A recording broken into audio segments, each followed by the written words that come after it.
हे महालक्ष्मी मंदिर तुम्ही पाहिले आहे का? आपल्या ठाण्या मुंबईपासून निसर्गरम्य अशा वातावरणात आणि डोंगरावर एवढ्या उंचावर देवीचं एवढं छान रूप तुम्ही पाहिले आहे का? चला तर मग तुम्हाला आज अशाच एका मंदिराची ओळख करून देते. तर हे मंदिर आहे डहाणू गडावरचे महालक्ष्मी आईचं मंदिर, म्हणजे डहाणूची महालक्ष्मी म्हणून सुद्धा या देवीला ओळखलं जातं. तर हे मंदिर दोन स्वरूपात आहे, एक गडावरचं मंदिर आणि एक पायथ्याशी सुद्धा मंदिर आहे. सर्वप्रथम तर हे मंदिर गडावरच होतं आणि त्यानंतर कालांतराने काही बदल होऊन, कारण की गडावर चढणं सर्वसामान्यांना म्हणजे वयस्कर लोक, मुलं वगैरे यांना काहींना शक्य होत नाही आजारपणामुळे कशामुळे. आणि जेव्हा हे मंदिर पायथ्याशी बांधण्यात आलं त्याच्या संदर्भात वेगवेगळ्या कथा आहेत, परंतु असं ठाम पुरावा नाही की कशामुळे हे मंदिर पायथ्याशी बांधण्यात आलं. परंतु 1306 सालीमध्ये मुकणे राजा यांच्या काळात, जव्हारचे जे राजे होते मुकणे राजे यांच्या काळात हे मंदिर 1306 पायथ्याला बांधण्यात आलं. तर हे मंदिर प्रामुख्याने आहे कुठे, तर हे मंदिर पालघर जिल्ह्यातील डहाणू तालुक्यात आहे. पायथ्याशी जे मंदिर आहे ते चारोटी नाक्यापासून 2 किलोमीटर अंतरावर आहे आणि जो गड आहे हे 7 ते 8 किलोमीटर अंतरावर आहे.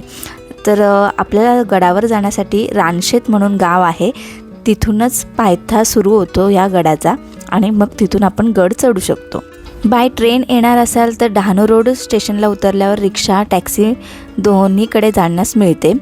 जर आपण बाय रोड येणार असाल तर मुंबई अहमदाबाद हायवे NH8 या हायवेवरून आल्यावर चारोटी नाक्यावरून आपल्याला लेफ्ट घ्यायचं आहे, म्हणजेच गडावर येण्यासाठी लेफ्ट घ्यायचा 8 किलोमीटर पुढे.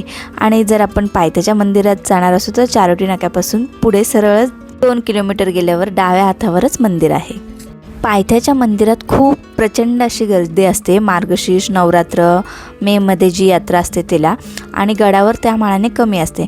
परंतु गडावर सुद्धा आता मोठ्या प्रमाणात लोक जायला लागलेत. म्हणजे आम्ही जे 15 वर्षापूर्वी यायचो तेव्हा आमची एखादी गाडी असायची, एखादी बाईक वगैरे असली तर बस. परंतु आता भरपूर अशा गाड्या असतात, बस ट्रॅव्हलर्स असतात. प्रामुख्याने गुजरातवरून जास्त लोक येतात गडावर जाण्यासाठी, कारण डहाणू हे म्हणजे गुजरातपासून जवळ आहे. हे मंदिरच गुजरात आणि महाराष्ट्राच्या बॉर्डर लगतच आहे, त्यामुळे गुजरातचे हे भक्तजन खूप प्रमाणात इथे येत असतात. हे गड चढण्यासाठी तरी साधारणतः म्हणजे आपण हळूहळू चढलो तरी 1.5 तास लागतो. या गडाला म्हणजे असे जर पायऱ्या मोजल्या तर पायऱ्या 1000 आहेत, परंतु मध्ये असं सरफेस येतो का तो प्लेनसुद्धा आहे. तर तो सरफेस सोडून 1000 म्हणजे 1000 पायऱ्या आहेत. आणि जो सुरुवातीला आपण बघितला कॉन्क्रीट भाग, कच्चा भाग, ते 20 मिनटं वेगळे चढायला लागतात. या देवीचं अजून असं विशेष आहे की म्हणजे जे आपल्या चैत्र पौर्णिमेपासून ते अमावस्यापर्यंत म्हणजे 15 दिवसाच्या हनुमान जयंतीच्या काळात जी यात्रा उत्सव मोठ्या प्रमाणात 15 दिवसाची यात्रा असते आणि तेव्हा खूपच भक्तजन पायथ्याच्या मंदिरात गडावर येत असतात. आणि पायथ्याला खूप असं मोठं यात्रेचं जत्रेचं स्वरूप आलेलं असतं. खूप लांबून लोक दुकानं वगैरे लावत असतात. ही महालक्ष्मी माता प्रामुख्याने या भागात राहणारे आदिवासी, वारली, मल्हार कोळी समाजाची कुलदैवत म्हणून मानली गेलेली आहे. आणि जेव्हा यात्रेचा काल असतो तेव्हा याच समाजाचे सामूहिक नृत्य, परंपरा, रूढी याप्रमाणे या देवीचे पूजन केले जाते. या देवीची स्थापना किंवा तिची निर्मिती कशी झाली या बाबत वेगवेगळ्या दंतकथा आहेत, परंतु काही स्थानिक आदिवासी कोळी समाजाकडून अशी माहितीही सुद्धा मिळते की काही शतकांपूर्वी जेव्हा या डोंगरावर म्हणजे आदिवासी बांधव आपले गाई गुरं चरण्यासाठी वगैरे आणत होते, त्यावेळेस म्हणजे पावसाळ्याचे दिवस असताना या डोंगराच्या कपारीमध्ये त्यांना ही स्वयंभू अशी देवीची मूर्ती आढळून आली. आणि मग तेव्हा दिवसापासून तिथे देवीचे पूजन केले जाऊ लागले. या देवीचे विशेष असं मला सुद्धा आवडतं की या देवीच्या नाकात छान अशी माशाच्या आकाराची नथ आहे, ती देवीला खूपच अशी सुंदर दिसते. बघा आपण आता फायनली या मंदिरात पोचतो आहे.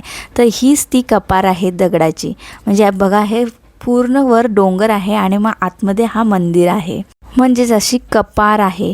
आणि याच्या मागे सुद्धा वैष्णवी देवीला जसं आपण गुफा टाईप आहे तसंसुद्धा आतमध्ये आहे. म्हणजे खाली असं रेंगाळत जायला लागतं मागच्या साईडला. तिथे आम्ही काही आता गेलो नव्हतो कारण की पाऊस आत्ताच कमी झाल्यामुळे तिथे जरा पाणीवर वगैरे असतं. तर असं छान असं देवीचं दर्शन वगैरे झालं. तर हे बघा देवी आईचं स्वरूप किती सुंदर. आणि इथे प्रामुख्याने आम्ही दरवर्षी मार्गशीर्षामध्ये जातोच. गेली 15-16 वर्ष झाली. तर मग याच नोटवर आजचा व्हिडिओ इथेच संपवते. व्हिडिओ